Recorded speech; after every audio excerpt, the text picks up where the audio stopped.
Le 20h pour vous informer, bonsoir. À la une de l'actualité, résurgence du virus Ebola, le gouvernement pour des mesures sanitaires interdit les attroupements, 5 décès, 3 cas d'hospitalisation et plusieurs contacts dont certains sont sous surveillance.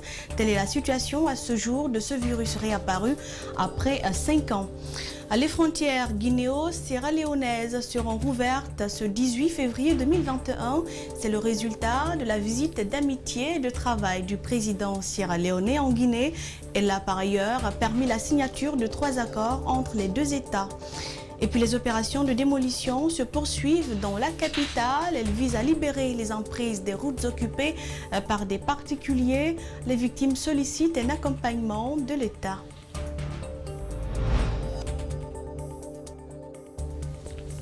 Le gouvernement guinéen a pris des mesures sanitaires pour la sous-préfecture de Guéké et Zérékoré, considérée comme l'épicentre de l'épidémie d'Ebola qui a refait surface en Guinée.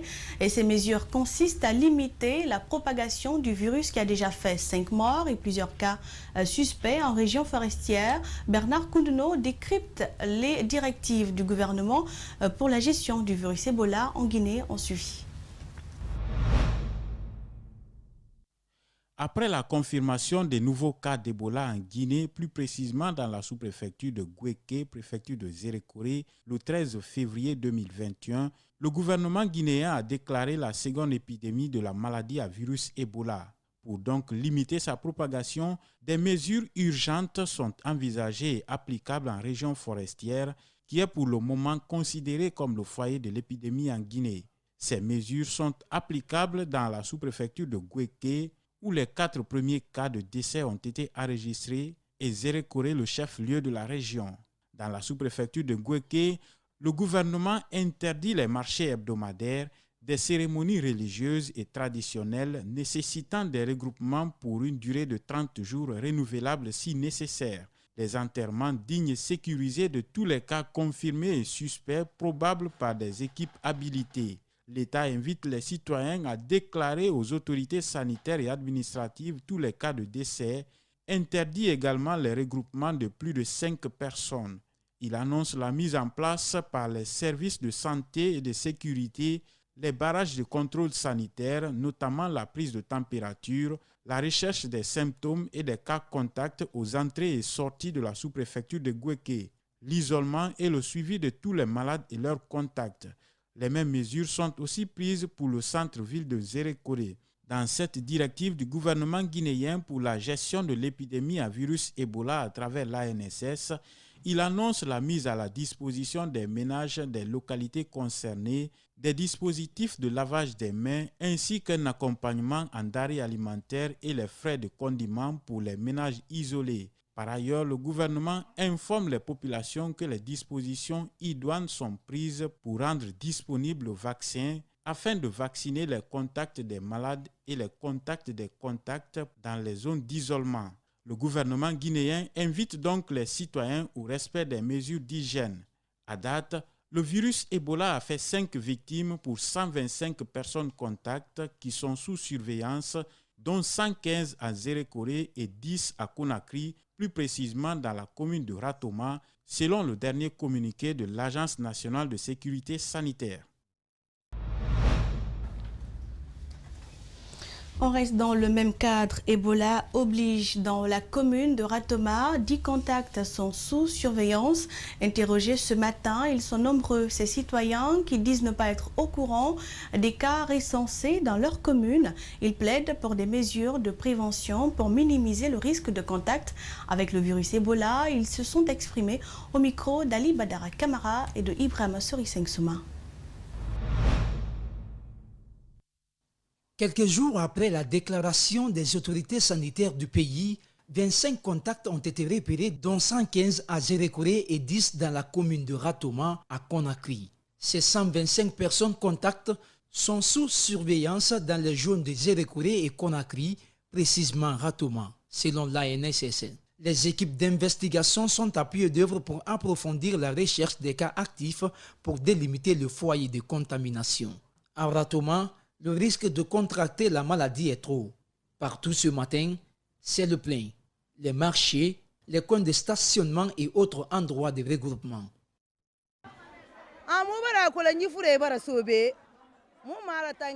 Maintenant que nous sommes au courant, nous allons tout faire pour se protéger pour ne pas que nous contractions la maladie. Ici, désormais, nous allons nous laver les mains avec de l'eau de Javel tous les jours.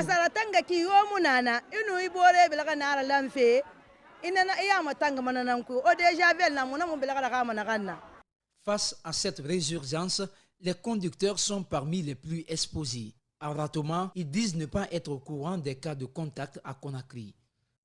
Je ne sais pas comment il faut expliquer ça parce que tu n'es pas au courant. Je ne suis pas au courant de ça. Donc, seulement maintenant, comme je suis informé, il faut que je prenne ma disposition pour me protéger et informer les autres encore, de ma famille, de mes copains, et ainsi de suite.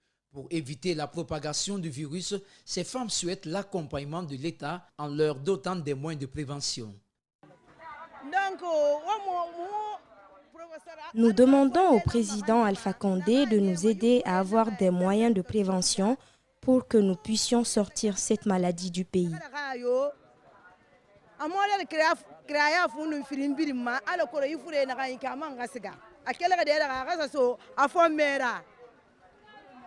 Trois personnes sont prises en charge dans les centres de traitement des Zérekouré et Conakry.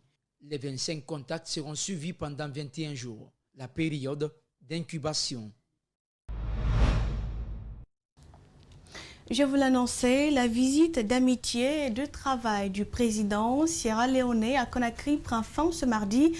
Elle a permis la signature de 3 accords et coopérations dans le domaine économique, militaire et sécuritaire. Les 2 présidents ont surtout pris la décision de rouvrir la frontière guinéo-sierra-léonaise fermée il y a quelques mois par mesure de sécurité. Mamadou Saluba et Aluba.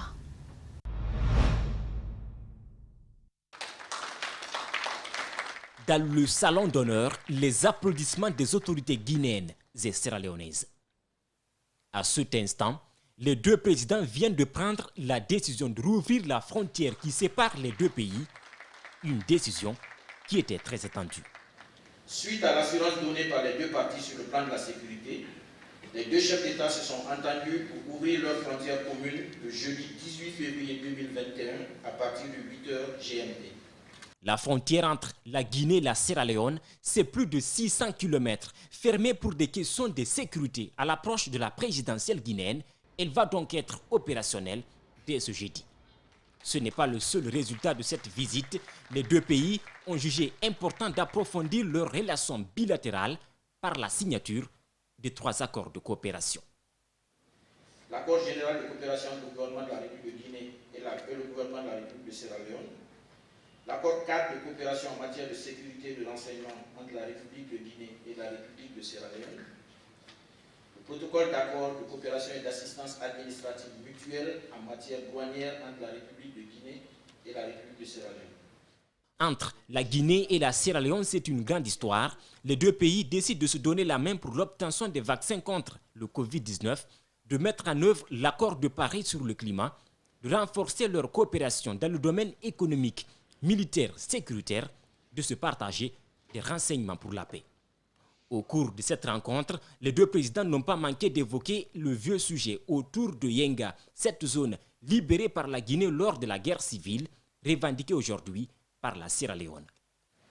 Les 2 chefs d'État ont également convenu de convoquer à nouveau le comité technique conjoint sur Yenga, qui devrait se réunir à Nongoa le 3 mars 2021 et d'entreprendre des patrouilles conjointes ou parallèles le long des zones frontalières communes à partir du 1er mars 2021. Une solution pourrait être trouvée sur cette zone riche en diamants. Le président de la République va se rendre très prochainement à Sierra Leone pour une visite d'amitié et de travail.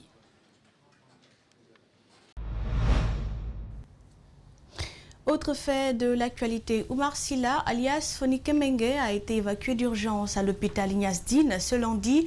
D'autres détenus y sont également pour des soins. Il s'agit de Selou Baldé et Ousmane Gawal Diallo. Leur condition de détention a été durcie ces derniers temps et le retrait de leurs avocats des audiences n'a décidément pas permis de faire bouger les lignes. Mamadou Kalisso, Aboubakar Keke Bangoura. L'état de santé des acteurs de la société civile et leaders politiques détenus à la maison centrale de Conakry se détériore. À l'hôpital Ignace Dine, ils sont nombreux à recevoir des soins. L'un des avocats du collectif qui les défend s'inquiète. Nos clients sont vraiment malades. Demain, Fonike Mangé, qui est aussi malade, doit être à l'hôpital. Honorable Selou Baldé, qui s'est battu pour tenir. Finalement, demain, il sera en cardiologie parce que ça commence à lâcher. Honorable Elhadj Chérif Baldé, on n'en parle même pas avec l'âge et le poids de la maladie. Vraiment, je suis très inquiet, le collectif est très inquiet. Ces derniers temps, leurs conditions de détention à la maison centrale ont été durcies. Ils ne peuvent plus recevoir des visites ni pratiquer le sport. Une violation grave et flagrante du Code de procédure pénale, dénonce Maître Salifou Beyavogui. Depuis que les dossiers ont quitté Dixine pour le tribunal pour enfants, ils n'ont droit à aucune visite. Comme si ils venaient d'être lourdement condamnés, comme s'ils étaient en train de purger. Même ceux-là qui sont condamnés ont droit à la visite de leur famille. Dans le code de procédure pénale, lorsqu'on veut empêcher un citoyen d'accéder à une personne qui est privée de sa liberté, c'est une décision qui est prise par le juge d'instruction, par exemple. Si tel est le cas, cet isolement ne peut pas dépasser 10 jours au maximum. Le collectif a décidé de suspendre sa participation à cette procédure pour protester contre ces manquements. Malheureusement, la situation s'empire. Des détenus sont extirpés de leurs cellules pour être interrogés et jugés en l'absence de leur avocat. Pas plus tard que le vendredi, un procès expéditif et punitif a été organisé à la cour d'appel pour le tribunal pour enfants. Nous, collectif des avocats de la défense, nous nous insurgeons contre cette pratique. Nous rejetons ces décisions de condamnation. Nous applaudissons pour les décisions de mise en liberté parce que nous pensons que ce sont des dossiers qui sont vraiment vides. Plusieurs détenus sont décédés récemment à la maison centrale de Conakry dans des conditions non élucidées. Le procès qui oppose l'avocat Maître Thierno Souleymane Baldé au directeur central de la police judiciaire est renvoyé au 8 mars 2021 pour une première fois depuis le début de la procédure judiciaire. Le général Zakaria Kamara s'est présenté mais muni d'acte du parquet général lui accordant une habilitation en tant qu'officier de police judiciaire. Cet acte devrait pousser le TPI de Mafanko à se déclarer incompétent. Voilà pourquoi le procès a été renvoyé. Alseni Bari, Aboubakar Keke Bangoura signe ce compte-rendu, suivez. Comme par magie, le général Zakaria Kamara s'est finalement présenté ce lundi au tribunal de première instance de Mafanko. Lui qui avait refusé de participer à la procédure est venu, mais muni d'un acte du parquet général, lui accordant une habilitation en tant qu'officier de police judiciaire. Une habilitation qui date du 11 février 2021, donc postérieure à la poursuite, qui est du 7 janvier 2021.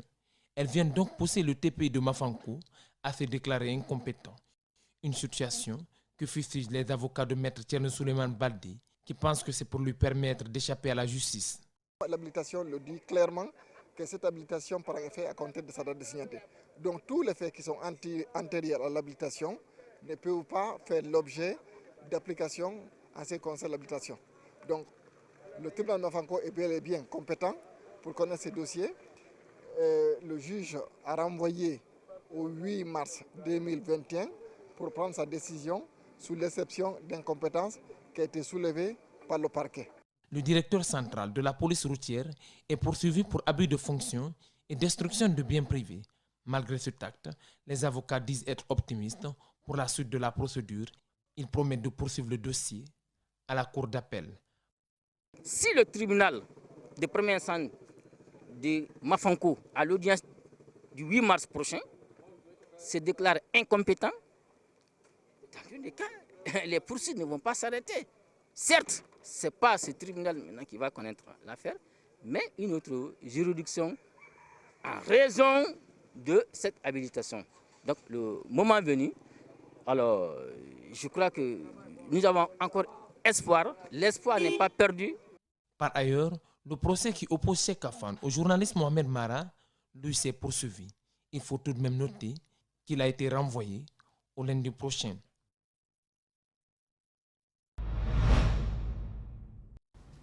Je vous le disais à l'entame, la démolition des emprises le long des routes se poursuit dans la capitale.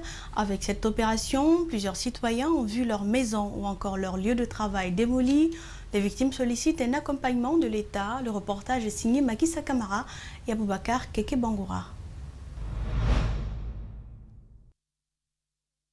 À Sangoya, tout est démoli. À la place des bars, boîtes de nuit, maisons et garages, ce sont des décombres. Cette opération, engagée par le ministère de la Ville et de l'Aménagement du Territoire, vise à rendre la capitale plus attrayante. Les déguerpis, quant à eux, demandent une aide auprès de l'État pour leur trouver de nouveaux sites. Là où on se débrouille a été démoli. On n'est pas contre cette démolition. Mais ce qu'on demande, c'est de nous donner un domaine où on peut exercer notre activité.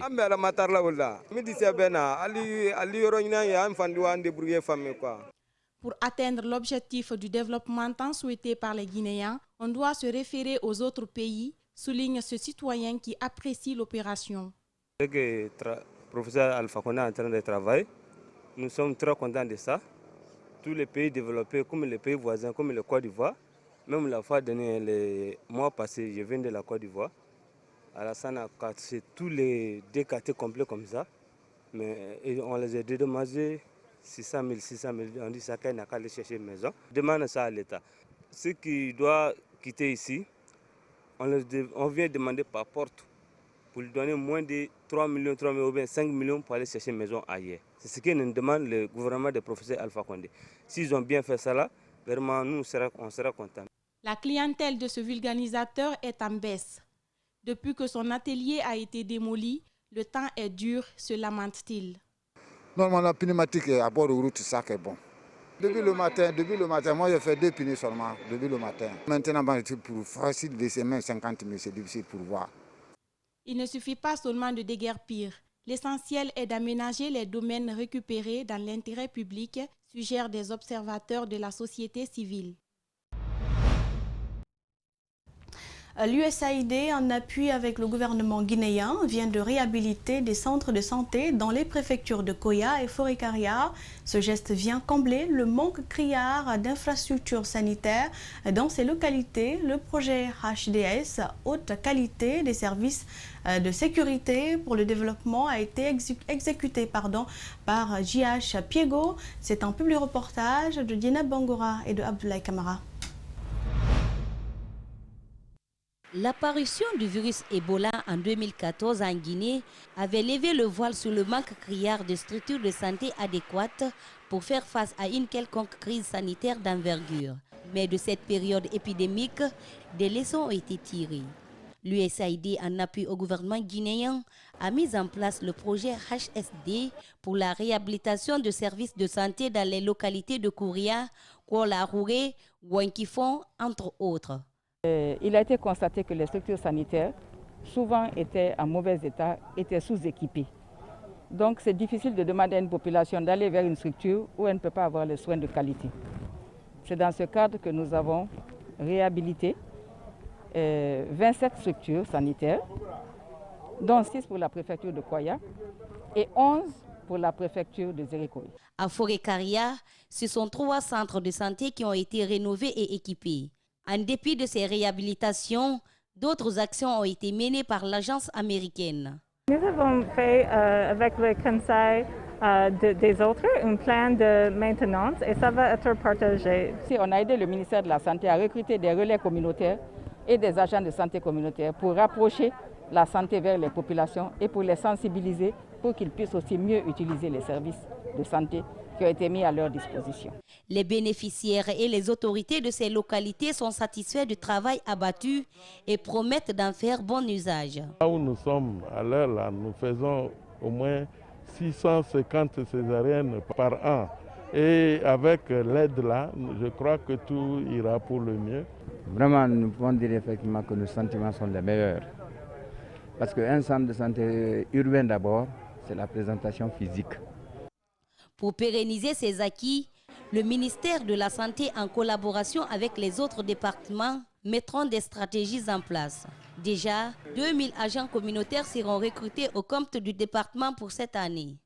Les agents de santé doivent être recrutés et affectés et maintenus à leur poste. Donc la première des choses, d'abord, c'est les recruter à la fonction publique.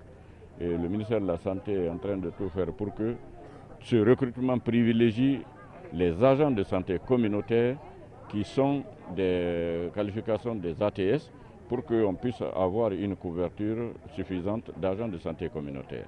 Ce don du peuple américain vient combler le besoin en services de santé de qualité dans les localités enclavées du pays. Et toute la rédaction d'Espace TV a réalisé ce journal. Merci à toutes et à tous pour l'attention. Bonne soirée.